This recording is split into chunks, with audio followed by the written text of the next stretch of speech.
आपको बता दें कि जमुरिया के विधायक ने साफ तौर पे कहा कि कोयले की सिंडिकेट की चाल नहीं चलेगी किसी भी पार्टी की, वो क्यों ना तृणमूल की हो या भाजपा की हो, क्योंकि जमुरिया में किसी का भी पत्ता अगर चलता है तो सबसे पहले जमुरिया की विधायक की चलेगी। आइए पहले आपको सुनाते हैं कि हरिराम सिंह जो कि जमुरिया के विधायक हैं, उन्होंने कोयला तस्करी को लेकर जिस तरह से सिंडिकेट की बात करते हुए उन्होंने कहा कि किसी की भी दाल यहाँ नहीं गलने देंगे। आखिर उन्होंने किस रूप में कहा, पहले आपको वो झलक सुना दें। जो बीजेपी का आदमी हो या तृणमूल का आदमी हो, सिंडिकेट का राज जमुरिया में हम चलने नहीं देंगे। इसके लेकर के जो भी आंदोलन करना होगा हम करेंगे।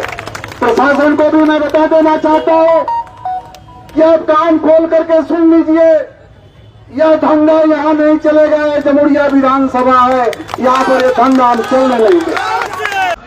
कि जमुरिया में जो विधायक कहेगा वही होगा, दूसरे का कहना नहीं चलेगा। इसको आप लोगों ने अब साबित कर दिया। तो था जमुरिया के विधायक की बात कि जमुरिया में अब नहीं चलने देंगे सिंडिकेट की राज। आपको बता दें कि आज भी चल रहा है रानीगंज, जमुरिया और आसनसोल के विभिन्न जगहों में कोयले का कारोबार। आखिर चलाने वाले मास्टरमाइंड कौन है ये तो नहीं मालूम, लेकिन आपको बता दें कि सीबीआई, ईडी लगातार छापेमारी करती है और लाला और बड़े बड़े माफियाओं को गिरफ्तार कर अपनी छानबीन में जुटी हुई है। अभी भी आपको मालूम होगा कि जिस तरह से सीबीआई और ईडी कोयले के तस्करी में बड़े बड़े माफियाओं को गिरफ्तार कर बड़े बड़े रकम बरामद किया है, लेकिन इसके बावजूद भी ईडी और सीबीआई के बिना खौफ में चल रही है दिन दहाड़े पश्चिम बंगाल में अवैध कोयले का कारोबार लेकर। हरिराम सिंह ने साफ तौर पे कहा कि कोई भी पार्टी हो, क्यों ना तृणमूल हो या भाजपा या कोई भी पार्टी के लोग हो, सिंडिकेट का राज नहीं चलने देंगे। इसके मतलब साफ तौर पे कहा जा सकता है कि जमुरिया में जिस तरह से अवैध कारोबार चल रही थी उसे रोक लगाने में जमुरिया के विधायक सड़क के किनारे खड़े होकर खुले मंच पे कर रहे हैं। इसी को लेकर आपको बता दें कि हरिराम सिंह ने 3 दिन पहले ही इस तरह का बयान उन्होंने दिया था, जिसके बाद आज कृष्णेंदु मुखर्जी ने प्रेस वार्ता के दौरान उन्होंने भी बड़ी हमले करते हुए कहा कि बड़ी खुशी की बात है कि तृणमूल के राज्य में भाजपा के लोग सिंडिकेट चला रहे हैं। आखिर उन्होंने इस बात क्यों कही, आइए अब आपको पूरे बयान सुनाते हैं कि उन्होंने प्रेस वार्ता के दौरान क्या कुछ कहा। এখানে বিজেপি কয়লা সিন্ডিকেট এটা কোথা থেকে এলো এটা বুঝতে পারছি না।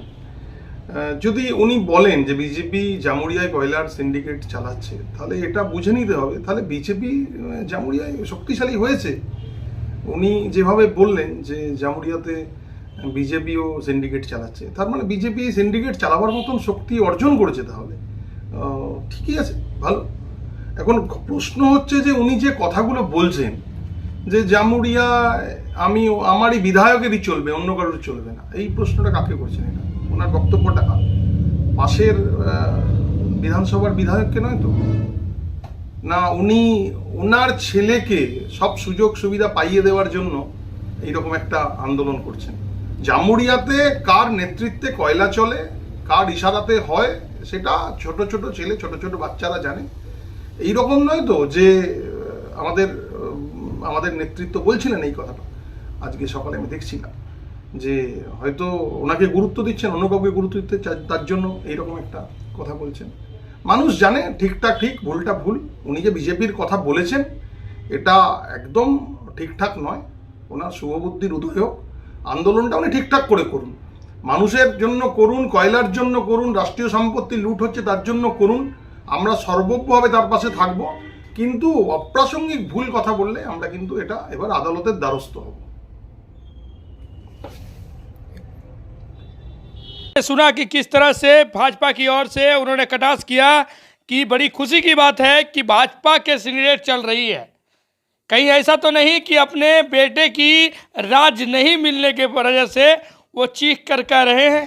ऐसा तो नहीं कि कहीं किसी के और के इशारे में ये बात चल रही है कि जमुरिया में सिंडिकेट का राज नहीं चलने देंगे? आखिर क्या वजह रही जो इतने बड़े सियासती गरमा गई कि भाजपा और तृणमूल एक रूट होकर मुंहजवानी जंग देखने को मिला? एक तरफ विधायक ने क्या कुछ कहा है, अब आपको फिर से एक बार सुनाएंगे पूरे विस्तार में। आप सुनकर हमारे कमेंट बॉक्स में जरूर जवाब दें कि आखिर आपकी जनता की राय क्या है, आप हमें कमेंट में बताएं।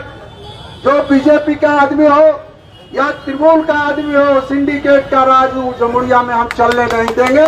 इसके लेकर के जो भी आंदोलन करना होगा हम करेंगे।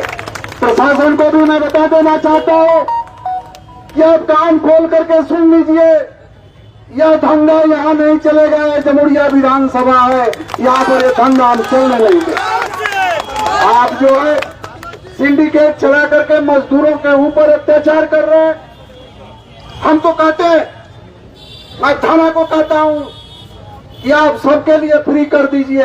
हमारे गरीब लोग जो नदी के किनारे गांव बसे हुए हैं, ट्रैक्टर से बालू लेकर के इधर उधर करते थे। यहाँ पर कुछ लोग अपनी रोजी रोटी चलाने के लिए, धंधाबाजी करने के लिए माफिया राज चला रहे हैं। कुछ दिन पहले बंद था, अभी धीरे धीरे शुरू हो रहा है। उस पर हमको अंकुश लगाना पड़ेगा और मैं यहाँ के प्रशासन को साथ में लेकर के काम करूंगा।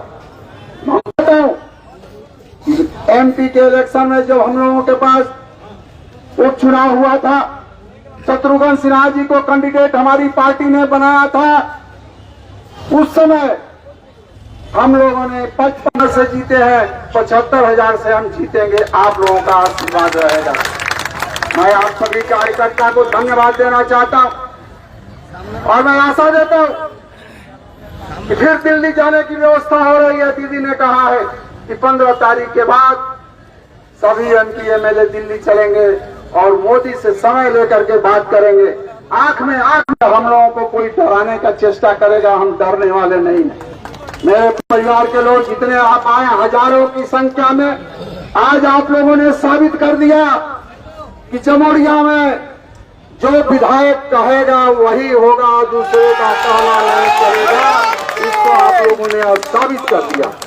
मैं इसलिए आप सभी को धन्यवाद देता हूं और आप लोग